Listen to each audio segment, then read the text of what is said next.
Bien, chicos, miren, a través de este corto video nosotros hemos aprendido respecto de un suceso bastante dramático que vivió nuestra capital hacia el siglo XVIII, exactamente en el año de 1746, un 28 de octubre, a las 10:30 de la noche, sucedió un terremoto que habría sido calculado en 9 grados, ¿no? Y que habría de devastar tanto a la ciudad de Lima como también a la ciudad del Callao, ¿no? Pero habría que preguntarnos lo siguiente, ¿no? ¿Estamos sobre una zona sísmica? ¿Sí o no, muchachos? ¿Cuál sería la Sí, respuesta? Claro, ¿no? sí, Nosotros estamos asentados en un área del planeta en donde no solamente se van a producir movimientos sísmicos, sino, es más, diríamos que es en esta zona en donde se registra la mayor actividad sísmica en relación a los otros sectores del mundo, ¿no? Es decir, estamos, claro, en una región de alta sismicidad, ¿no? ¿Por qué?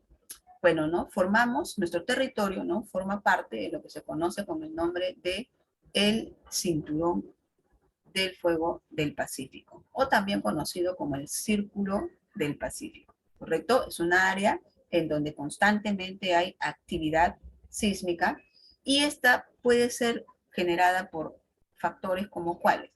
Número uno, la principal causa de la actividad sísmica en todo este sector del planeta, que está conformado por todas las costas que bañan el Gran Océano Pacífico, sería pues el desplazamiento de las placas tectónicas, ¿ya? Y la segunda causa tendría que ver con actividad volcánica, ¿ya? Entonces son los dos principales factores que pueden dar lugar al desarrollo de actividad sísmica. En el caso de nuestro país, en el Perú se producen frecuentemente movimientos sísmicos relacionados con el desplazamiento de placas tectónicas.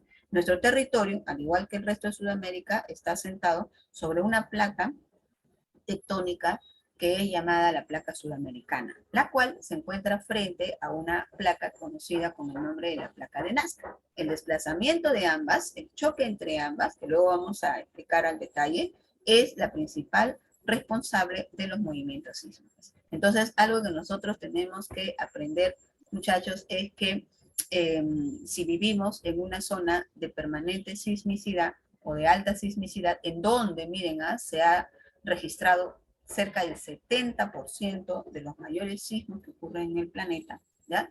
Estamos en una zona así, entonces tenemos que tomar conciencia respecto de la importancia que debemos darle al hecho de aprender a evacuar hacia zonas seguras, como también prevenir, ¿no es verdad?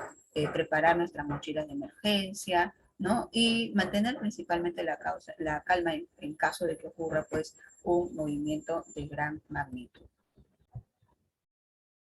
Para poder adentrarnos, muchachos, a explicar las características que va a presentar la zona en mención, ¿ya? Para poder hablar de los movimientos sísmicos, tanto de la magnitud como la intensidad y lo que provoca dichos movimientos sísmicos, tenemos pues que, primero, muchachos, hablar respecto de lo que vendría a ser la geodinámica terrestre, ¿ya? Antes de ello, fíjense ustedes por acá, vamos a recordar algunos aspectos importantes sobre nuestro planeta, ¿no? Cuando nosotros hablamos de geósfera, por ejemplo, sabemos que estamos hablando de la masa sólida que constituye a nuestro planeta, ¿no? Aquí vemos una representación del globo terráqueo y al interior del globo terráqueo podemos identificar pues tres zonas muy importantes, ¿no? Que vendrían a ser la corteza terrestre, que es la parte externa del planeta, es como el cascarón de la Tierra, en donde vamos a encontrar tanto el área continental como el fondo marino, ¿no? Tenemos también al manto, que se encuentra debajo de la corteza terrestre, ¿ya? Y tenemos al núcleo, que por supuesto se encuentra en la parte central de nuestro planeta, ¿no? Cuando nosotros hablamos de la corteza terrestre, muchachos, debemos recordar que esta capa, que es la más delgada, solo representa, fíjense aquí, miren, el 3% del total de la geósfera, ¿no? Es decir, vuelvo a repetir, sería la capa de menor extensión, ¿ya? Y que se va a caracterizar a su vez porque, como ya lo hemos dicho hace un ratito, formaría los continentes como también al fondo de los océanos. A su vez, esta corteza se divide en dos subcapas que vendría a ser el cial y el cima. El cial, que es la subcapa conformada por sílice y aluminio, de ahí el nombre, va a constituir lo que vendría a ser la estructura de los continentes y también la base de los ríos y de los lagos. Mientras que el cima, ya que es una subcapa que está debajo, llamada así porque dentro de sus componentes principales vamos a encontrar al sílice y al magnesio, se va a caracterizar porque esta forma el fondo de los océanos y también la base de los continentes. ¿Ya? Aquí vamos, miren, a señalar las características de la corteza, señalando al final también de que es aquí, sobre esta corteza, en donde nosotros nos ubicamos. Debajo de la corteza, como ya hemos dicho hace un ratito, vamos a encontrar al manto, que es una capa intermedia, pero que a la vez es la más voluminosa. Representa el 85% del total de la geósfera. En ese manto, muchachos, vamos también a identificar dos subcapas. Una que vendría a ser el manto superior, llamada astenosfera, y otra que vendría a ser el manto inferior, llamada pelósfera. ¿Ya? Aquí en el manto superior, o llamada astenosfera, muchachos, se van a producir unas corrientes conocidas con el nombre de corrientes de convección. No lo vayan a olvidar porque de esto vamos a hablar más adelante. ¿Ya? Estas corrientes de convección no son otra cosa más que el movimiento circulante del material que forma parte del manto. Sucede, muchachos, que si nosotros tuviéramos la posibilidad de introducirnos desde la corteza hacia el interior de la Tierra, veríamos pues que conforme iríamos bajando la temperatura de la geósfera estaría pues en aumento, ¿no? Tanto así, miren, que si en la parte superficial la temperatura promedio es de 15 grados, si vamos introduciéndonos más y más hasta llegar al núcleo, aquí al nivel del núcleo la temperatura pues alcanza los 6.000 grados Celsius aproximadamente. Y a nivel del manto, la temperatura va a superar los 2.000 grados. Entonces, debido a eso, el material que forma parte del manto, chicos, sometido a altas temperaturas, va a perder su consistencia sólida, ¿no? Ese material, pues, va a entrar a un estado de fusión, ¿no? Se va a diluir, digamos así, y es por esa misma razón que va a ir, pues, así, adquiriendo movimiento, ayudado por procesos como la misma rotación de la Tierra, ¿no? Entonces, el movimiento de este material que forma parte del manto superior o astenosfera, conocido como corrientes de convección, que están directamente vinculados con el desplazamiento de las placas tectónicas que hace un rato estábamos comentando. ¿Ya? No lo vayas a olvidar. Y el núcleo, pues, que ya hemos dicho, ¿no? Que es la parte central de la geósfera, que pues habría de estar constituida principalmente por níquel y hierro, y nos dicen pues que la parte denominada núcleo interno es la que se va a encontrar en estado sólido, ¿ya? Ahí tenemos entonces a las tres capas de la geósfera. Nosotros nos vamos a centrar, a partir de aquí, nos vamos a centrar en la corteza terrestre. Vamos a hablar de la corteza terrestre y también de procesos que se dan a nivel del manto. ¿Por qué? Porque todo lo ocurrido a partir de ahí va a influir mucho sobre la superficie del planeta. Acá, por ejemplo, yo les acabo de compartir algunos paisajes hermosos que podemos identificar en nuestro país, ¿no? Por ejemplo, en el Perú podemos encontrar altos, ¿no? Altas cordilleras, ¿no? Cubiertos de nevados, ¿no es así? Como por ejemplo la Cordillera Blanca, dentro de la cual encontramos a nevados como el Pajarán, como vendría a ser el Alpamayo, entre otras estructuras más, ¿no? Igualmente también podemos encontrar amplias mesetas como la meseta del Collao, en donde predominan los pastos naturales y por ende ahí se puede desarrollar pues la ganadería, el pastoreo. Podemos hallar también acantilados, ¿no? En las costas de nuestro país y también pues estructuras, ¿no? Que abundan en las zonas costeras que serían pues denominadas comúnmente por nosotros cerros, ¿no? Y técnicamente se les conoce con el nombre de estribaciones andinas, que ya desde hace varias décadas atrás se han convertido pues en zonas de establecimiento de la población. ¿Por qué les estoy mostrando estas imágenes en pantalla? Porque tenemos que identificar en primer lugar, muchachos, que en nuestro territorio, al igual que en el resto, ¿no? De los continentes, vamos a encontrar diversos tipos de relieves. Podemos encontrar, como ya les he dicho, montañas, podemos encontrar mesetas, podemos encontrar cerros, podemos encontrar acantilados. ¿Qué más podemos encontrar? valles, ¿no? Podemos hablar de playas, ¿no? Podemos hablar de penínsulas, etcétera, etcétera. Y tenemos que recordar que todos estos relieves que yo acabo de mencionar van a tener sus orígenes en las acciones que van a ocurrir tanto en la parte interna de la Tierra como también puede ser en la parte superficial de nuestro planeta. ¿Ya? Entonces, a partir de ahí, miren, identificando todos estos procesos, nosotros vamos a entrar a hablar de lo que vendría a ser la geodinámica. ¿Ya? ¿Qué es la geodinámica? Es una disciplina que se va a encargar de estudiar la formación de los diferentes tipos de relieves que hay en la corteza de la Tierra. ¿Ya? Como lo que hemos mostrado hace un ratito, ¿no? Como valles, desiertos, pampas, cordilleras, estribaciones andinas, playas, etcétera, etcétera, etcétera. ¿Ya? En este capítulo, chicos, a partir de aquí en adelante, nosotros vamos a aprender la gran diversidad de geoformas o relieves que hay en el planeta. Pero también tenemos que saber algo muy importante, que todos estos relieves que acabo de mencionar pueden ser producto tanto de la geodinámica interna, que estamos viendo por acá, ya la geodinámica interna, o puede ser producto de lo que conocemos con el nombre de la geodinámica externa. ¿Ya? La geodinámica interna también es llamada así, miren, como fuerzas endógenas o fuerzas constructoras. ¿Por qué le llaman fuerzas constructoras? Porque son las que se van a encargar de construir grandes relieves, grandes estructuras. ¿Ya? A ver, dentro de esas grandes estructuras, por ejemplo, de relieves podemos mencionar a las cordilleras, a los continentes, a los acantilados que hace un rato, ¿no? Mostramos como ejemplo.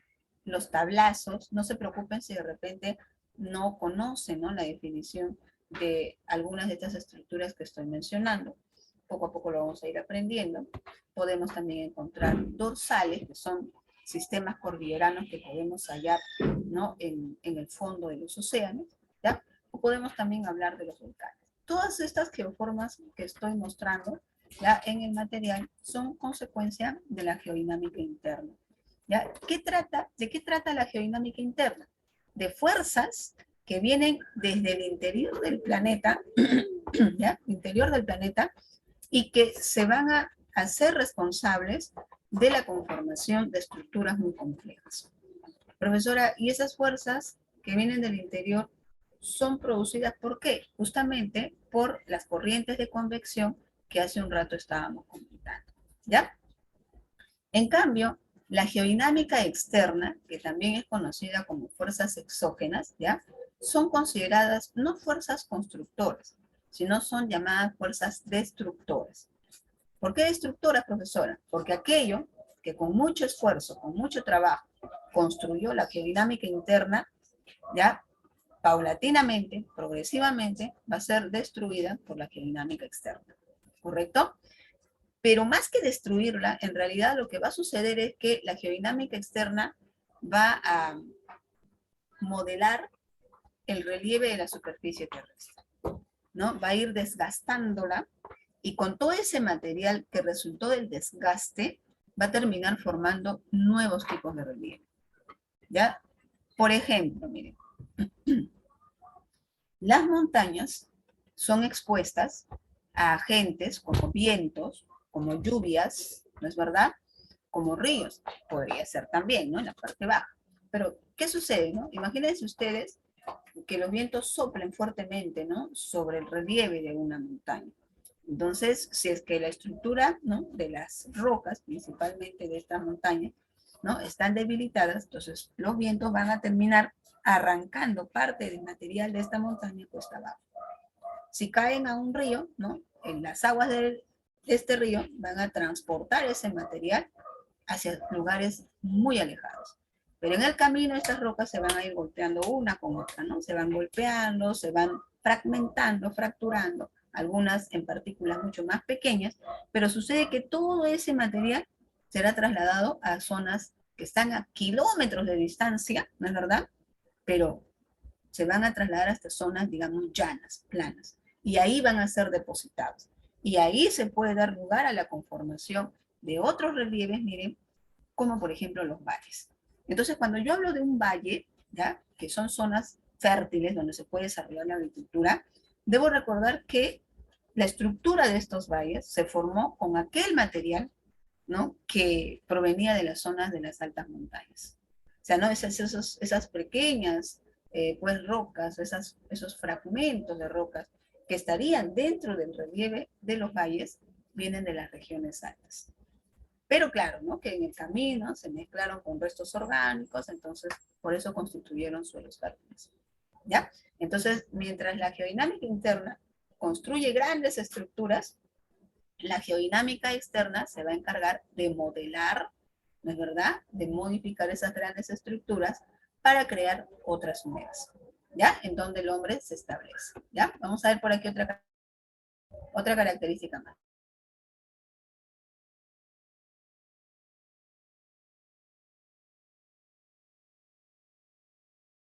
Dentro de la geodinámica interna, ¿ya? Vamos a encontrar dos procesos muy importantes. Ya, muchachos, no se olviden. Uno de ellos vendría a ser el diastrofismo, que estamos viendo por acá, ¿ya? O también conocido con el nombre de tectonismo. Y el otro proceso que vamos a ver luego sería el vulcanismo, ¿ya? Entonces, si me preguntan a mí, ¿no? ¿Qué forma parte de la geodinámica interna? Yo digo, pues, dos procesos. Uno llamado diastrofismo, tectonismo, y el otro llamado vulcanismo, o también conocido como magmatismo, ¿correcto? Ahora, ¿qué es el diastrofismo? Bueno, el diastrofismo hace referencia a un conjunto de movimientos que van a ocurrir sobre la superficie de la Tierra, que pueden ser movimientos horizontales o pueden ser movimientos verticales, ¿ya? Que son los responsables de la construcción de diferentes relieves que hay sobre la superficie de la Tierra. ¿Ya? Ahora, ¿por qué ocurren estos movimientos que usted está mencionando, profesora? ¿Por qué puede haber, ¿no? En la superficie terrestre, en este caso en la corteza, ¿no? ¿Por qué pueden haber movimientos horizontales o movimientos verticales? Bueno, las causas principales, cosa que se ha formulado como pregunta de examen de admisión, sería, número uno, miren, las corrientes convectivas, que se activan en la astenosfera, que forma parte del manto. En este caso sería en la zona conocida como manto superior, ¿no? Y la otra causa importante vendría a ser la teoría de la isostasia, que nos habla acerca del equilibrio que se debe conservar entre tanto lo que vendría a ser el área continental como también el fondo marino, ¿ya? Se dice que toda vez que se construye un relieve por una zona o una superficie de la Tierra, pues por el otro lado se tiene que llevar a cabo también un proceso similar para que se mantenga el equilibrio, ¿correcto? Dentro de lo que vendría a ser el diastrofismo, vamos a encontrar a su vez a procesos como la orogénesis, que vemos por acá, ¿ya? Y el otro proceso que vendría a ser la epirogénesis. Vamos a hablar de cada una de ellas. Ya, comencemos hablando acerca de la orogénesis.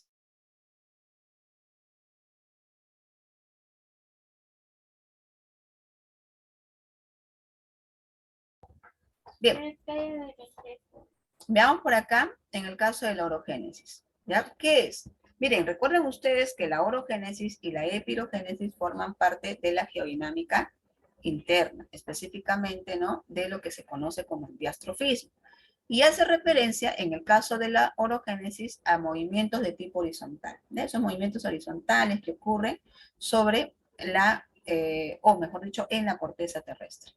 ¿Ya? Y estos movimientos horizontales son los encargados de formar montañas, cordilleras, ¿no? En nuestro planeta. ¿Ya?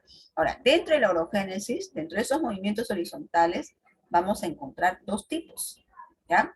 De movimiento. Uno que vendría a ser los denominados plegamientos y otro que vendría a ser las fallas o también llamadas fallamientos, como ustedes están observando por acá.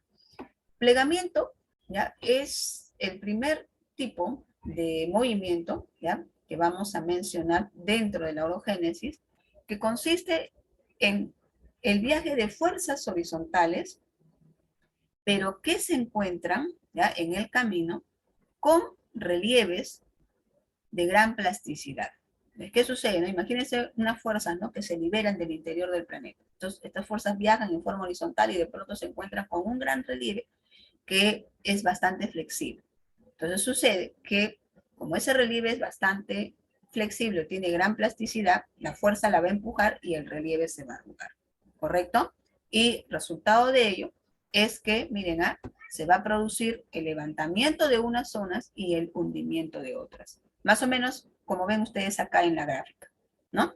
Miren una fuerza que viene en forma horizontal, empuja, arrincona, vamos a decir así, el relieve, y como este es flexible, se arruga, formando zonas altas, llamadas anticlinal, y zonas bajas, conocidas con el nombre de sinclinal. Estas zonas altas que podrían constituir a nuestras montañas, ¿ya? Y estas zonas bajas, con el correr del tiempo, ahí, ¿no? En donde se podría acumular, ¿no? Los fragmentos de rocas, como te conté hace un ratito, mezclado con restos orgánicos de plantas y animales, aquí en esta parte baja se podrían constituir valles.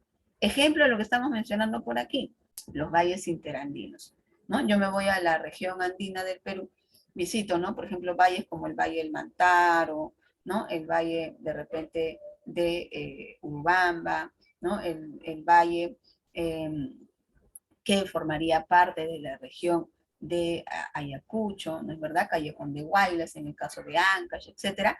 Ya estos valles son valles interandinos, que están entre las montañas, ¿correcto? Por eso son llamados así. Y su origen tiene que ver con el plegamiento que estamos comentando ahorita, ¿ya? El otro tipo de proceso que se puede dar es el denominado fallas o fallamiento, ¿ya? Aquí sucede, miren, algo diferente. Las fuerzas también van a viajar en forma horizontal, pero se encuentran con un relieve que es bastante duro, que no tiene mucha plasticidad, ¿ya? Entonces, ¿qué sucede? No? La fuerza viaja, encuentra el relieve, ¿no es verdad? Y lo golpea. Entonces, ¿qué sucede? Como no es flexible, no se va a arrugar, como en el caso anterior, ¿no? Sino que este relieve, más bien, debido a la fuerza, al impacto, se quiebra, ¿correcto? Y va a ocurrir que algunas partes se van a elevar, como ves aquí en la gráfica, y otras pueden permanecer en su lugar inicial o de repente hasta se pueden hundir, ¿correcto? Aquí ocurre una fractura, como tú ves, ¿ya? Y las partes altas de estos relieves fracturados, como tú ves por acá, van a ser conocidos con el nombre Horst, así, ¿ya? Horst, así se les va a llamar, ¿correcto? Horst.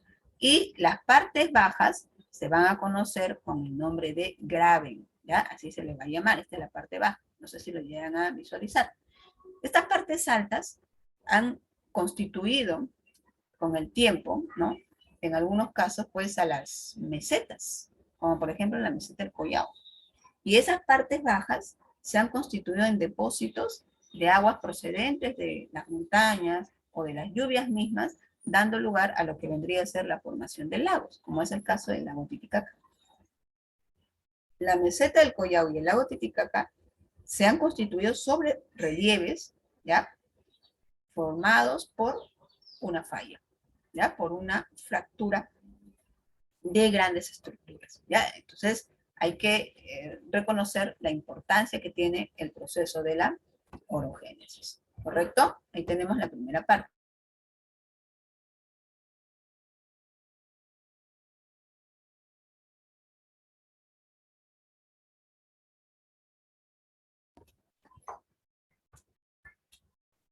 Por aquí, muchachos, miren, tenemos al otro, ¿no? Al otro proceso que forma parte del diastrofismo, que vendría a ser la epirogénesis. La epirogénesis hace referencia a movimientos que se van a desplazar en forma vertical, no en forma horizontal, sino en forma vertical, que puede ser de ascenso como que puede ser de descenso también, ¿ya? Y esos movimientos verticales, como les comentaba hace un rato, están vinculados con la teoría de la isostasia, que implica pues que se tiene que buscar equilibrio de peso entre lo que es la zona continental y el fondo de los océanos, ¿correcto? Ahora, dentro de lo que vendría a ser la epirogénesis es que se van a constituir relieves como los zócalos continentales, que vendrían a ser la primera parte del relieve submarino, es decir, la parte superior del fondo marino llamado zócalo, los tablazos, que son relieves que están en proceso de levantamiento, caso cercano al mar, ustedes también ven por acá, ¿ya? Este sería el zócalo, este sería un tablazo, ¿correcto? Tenemos también escudos continentales, grandes escudos continentales, como por ejemplo, pues, el escudo brasileño, ¿ya?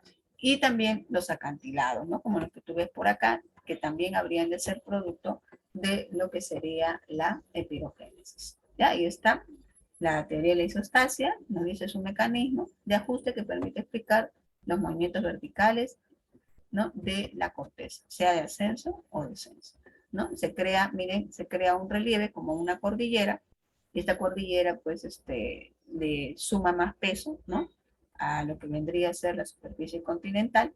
Con el proceso de erosión, ¿no?, el desgaste de ese relieve, ¿no?, se va retirando material desde las zonas altas hacia las zonas más bajas y va aumentando el peso por acá. ¿No es así? Entonces, ¿esto qué genera? Pues que se mantenga un equilibrio, ¿no?, los pesos, debido a que con el proceso de erosión se va a distribuir, digamos, de manera un poco más homogénea los pesos entre lo que vendría a ser el área continental y el fondo marino. ¿Ya? Ahí está la isostasia. Y tenemos, bueno, esto lo vamos a ver luego, ¿ya? Vamos a ver por aquí un ratito, muchachos. Tenemos por aquí una explicación respecto de lo que vendría a ser el origen de los continentes. Aquí tenemos, chicos, una de las teorías que tratan de explicar cómo fue que se formaron los continentes, ¿no?, que forman parte de nuestro planeta. Esta teoría, pues, es conocida como la deriva continental, que fue planteada por Alfred Wegener hacia comienzos del siglo XX. A través de esta teoría, el autor nos dice, pues, que hace unos 300 millones de años actual, básicamente en ese lapso de tiempo, se produce la formación de los actuales continentes, ¿ya?, que constituyen a nuestro planeta. Inicialmente todos ellos estaban, pues, unidos, formando una gran masa continental que él va a denominar Pangea, y que con el paso, ¿no?, de millones de años, esta, pues, se va a ir fragmentando. Se va a fragmentar en dos grandes partes, constituyendo lo que él llamaría primero la Eurasia, a la parte norte, y Gondwana a la parte sur. Millones de años más tarde, estos dos grandes supercontinentes van a seguir fracturándose hasta terminar dando lugar, fíjense ustedes aquí en la gráfica, a cada uno de los continentes que hoy en día encontramos en la superficie de la Tierra, ¿no? Llámese América, África, Europa, Asia, Oceanía, Antártida, ¿ya?, que vendrían a ser los continentes, ¿no? Pero, si bien es cierto, esta teoría, ¿no?, es bastante coherente y hay evidencias que pueden probar lo que el autor dijo hace 100 años atrás aproximadamente, como por ejemplo, ¿cuáles? ¿No? El hecho de que al estudiar la fauna, ¿no?, antigua que habitaron a muchos de estos continentes, se encuentra, pues, de que estas prehistóricas formas de vida habitaron tanto territorios como Sudamérica, África, Antártida, India y, por ejemplo, Australia. El hecho de encontrar a una misma especie habitando en diferentes continentes que hoy en día están separados por enormes kilómetros de mar, ¿no es así? El hecho de que existan mismas especies habitando zonas muy distantes del planeta es una prueba fehaciente de que alguna vez todos esos territorios estuvieron unidos. Lo segundo, ya que plantea Wegener, es que si nosotros observamos bien los bordes de los continentes, vamos a notar que estos son coincidentes. Es decir, que los bordes de los continentes se ajustan como si fuesen piezas de un rompecabezas. Y eso también es prueba, como ustedes estamos hablando aquí, de que alguna vez estuvieron unidos, ¿ya? Pero lo que no pudo demostrar el autor a comienzos del siglo XX es qué había provocado esa separación, qué había provocado la fractura en los continentes. Así que tiempo más tarde, ya unos 50 años después aproximadamente, se va a desarrollar otra teoría sobre la base, ¿no?, de la anterior, llamada teoría tectónica de placas. Son varios los autores que van a aportar a esta teoría, ¿ya? Uno de ellos es Harry Hess, pero sucede que esta teoría parte, ¿no?, de lo planteado por la deriva continental. Dice, sí, es cierto, alguna vez los continentes estuvieron unidos, luego se fracturaron y se fueron separando. Pero llena el vacío dejado por Alfred Wegener, al señalar que el desplazamiento de los continentes se debió a las corrientes de convección o corrientes convectivas que ocurren a nivel de la astenosfera. También señala que en toda la superficie continental y oceánica vamos a encontrar que ellas constituyen placas. Podrían ser placas continentales, placas oceánicas o placas mixtas. Y estas placas están en constante movimiento. Algunas chocan, otras se separan, otras rozan, pero el hecho es que estas placas están en constante movimiento. Y ese desplazamiento ya va a ser importante porque va a encargarse de crear nuevas estructuras de relieve, pero a la vez también al llevarse a cabo dicho desplazamiento se manifiesta, ¿no?, liberación de energía. Y esa liberación de energía hace temblar parte de la superficie de la Tierra, lo cual pues es conocido por nosotros como movimiento sísmico, ¿no? Entonces, toda vez que ocurre un movimiento sísmico, tengo que entender de que la Tierra está haciendo su trabajo, ¿no? Está llevando a cabo movimientos que finalmente van a terminar generando nuevas estructuras sobre nuestra corteza, ¿ya? Ahora, como hemos dicho hace un ratito, existen diferentes formas como las placas se van a mover, ¿no? Puede ser que se muevan separándose, a eso se llama movimiento divergente, ¿no? Las placas van a desplazarse en sentido contrario. Otras que más bien se van a encontrar o van a chocar, a ese desplazamiento se le llama desplazamiento convergente, y otras que van a rozar, que también es conocido como nombre, ¿no?, movimiento transformante, ¿ya? Así se le va a llamar. Ahora, ¿por qué se caracteriza cada una de ellas? Bueno, por aquí veamos, por ejemplo, ¿no?, a las placas que van a presentar los límites, ya está bien, ¿verdad? Los límites convergentes, ¿ya? Estas placas de límites convergentes se van a caracterizar porque estas se van a empujar, una a otra se va a empujar, causando la destrucción de los bordes de ambas placas, ¿correcto? Puede ser que se dé el desplazamiento convergente por subducción, como ustedes están notando por acá, o puede ser que se dé el desplazamiento por obducción. A ver, ¿qué sucede en el primer caso, en la subducción? Una de las placas se introduce debajo de la otra, ¿no? O sea, dos placas se encuentran, una más grande que la otra. Por supuesto que la más grande es más pesada, ¿no? La más pequeña es más ligera, ¿no? Y sucede que la placa, pues, más ligera se pone por encima de la placa más pesada, ¿no? Entonces, la otra se introduce, ¿no? Y al introducirse, como ustedes están viendo por acá, miren, va a suceder pues que va a ser su material expuesto a temperaturas muy altas y ese material se va a diluir, ¿ya? A este proceso se le conoce como subducción, ¿ya? Y es la principal causa de los movimientos sísmicos. Mientras que en el caso de la obducción, sucede pues que dos grandes masas continentales o de repente placas, ¿no? Continentales van a chocar, ¿ya? Y como las dos son pesadas, grandes, tienen gran estructura, aquí va a ocurrir que al momento de ocurrir el choque, las dos se van a levantar, como ustedes observan en la imagen, ¿ya? Dando lugar a la conformación de estructuras cordilleranas, ¿no? En el primer caso, por ejemplo, por subducción, ¿qué cordillera se formó por subducción de placas? La cordillera de los Andes. En el segundo caso, una cordillera formada por abducción o levantamiento de placas habría de ser la cordillera del Himalaya, que se encuentra en Asia, o la cordillera de los Alpes, que se encuentra en la región del continente europeo, ¿ya? Entonces, eso es convergencia. En cambio, en el caso de los límites divergentes, como les dije, lo que va a suceder es que las placas se van a separar, ¿no? Se van a separar.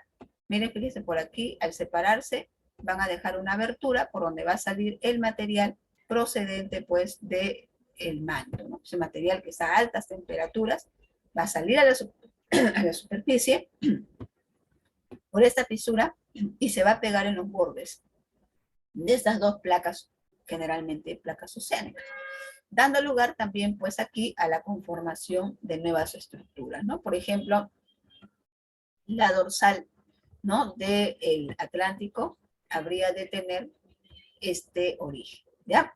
Y las placas de límites transformantes son aquellas, también conocidos como límites pasivos, son aquellas en donde las placas se mueven de lado, ¿ya? Y bueno, estas placas no va a ocurrir que van a destruir ni van a construir, como en el caso anterior, pero se dice que los sismos de mayor impacto, los más terribles, los más catastróficos, tienen su origen en este tipo de límites transformantes, ¿ya? Bien, aquí tenemos, muchachos, el gráfico en donde nos van a mostrar la ubicación de las placas, tanto placas oceánicas como placas continentales. Y no olvidemos, pues, que ellas están en proceso de movimiento, ¿no? Se desplazan, digamos, tamaños o distancias muy diminutas, muy pequeñas, pero muy importantes para nuestro planeta. En algunos casos se alejan, como ven ustedes acá, ¿no? En las flechitas, y otras más bien chocan, ¿ya? Entonces podemos hablar de divergencia o de convergencia de placas. Esto vamos a verlo luego, ya por aquí. Y aquí, miren, vamos a hablar respecto, ya para finalizar, respecto al magmatismo o también llamado vulcanismo, que hace referencia a los procesos geológicos que están relacionados con la fusión de una gran cantidad, ¿no?, de rocas en el interior de la corteza. Estas rocas expuestas a altas temperaturas se van a fusionar, ¿no? Y este material fusionado va a salir, ¿no?, por una abertura de la superficie de la Tierra, generalmente por los cráteres de los volcanes. Y al salir van a dar lugar a la conformación de estructuras rocosas, ¿ya? Pero cuando hablamos de vulcanismo podemos hablar de vulcanismo intrusivo o podemos hablar de vulcanismo extrusivo. Intrusivo es el desplazamiento del magma al interior de la corteza de la Tierra. ¿Qué quiere decir, no? Que el magma es impulsado hacia arriba, pero no alcanza la boca del volcán, no alcanza el cráter, ¿no? Sino su material fluye, miren, hacia los costados, ¿ya? Al interior, ¿no?, de lo que vendría a ser la corteza terrestre. Y aquí, paulatinamente, ¿no?, en un periodo largo, eso sí, se va a ir enfriando, poquito a poquito. Pero al enfriarse va a generar estructuras al interior de la corteza, como por ejemplo vendrían a ser las llamadas intrusiones ígneas. Ya las intrusiones ígneas hacen referencia a las estructuras formadas dentro de lo que vendría a ser la corteza de la Tierra, al enfriarse el magma. ¿Ya? Ahí tenemos a los llamados batolitos, que son esas grandes estructuras que ustedes están viendo por acá, a los lacolitos, que tienen la forma de un hongo, ¿no?, los lopolitos, que van creciendo en sentido contrario, los diques, que vendrían a ser, ¿no?, aquellas columnas, ¿no?, que podrían unir, pues, a batolitos con lacolitos, por ejemplo, ¿ya? Asimismo también vamos a ver aquí que ocurre el vulcanismo extrusivo, que se da cuando el magma alcanza el cráter del volcán, ¿no? Entonces ahí sí sale, ¿no?, expulsado, acompañado pues de gases, ¿no?, de lo que vendría a ser también pues piroclastos, ceniza, etcétera, etcétera. Y bueno, al enfriarse el magma fuera, ¿no?, del volcán, en este caso, pues ya recibe el nombre de lava, ahí al enfriarse va a constituir a las grandes estructuras rocosas, ¿no?, que forman parte de la superficie de la Tierra, ¿ya?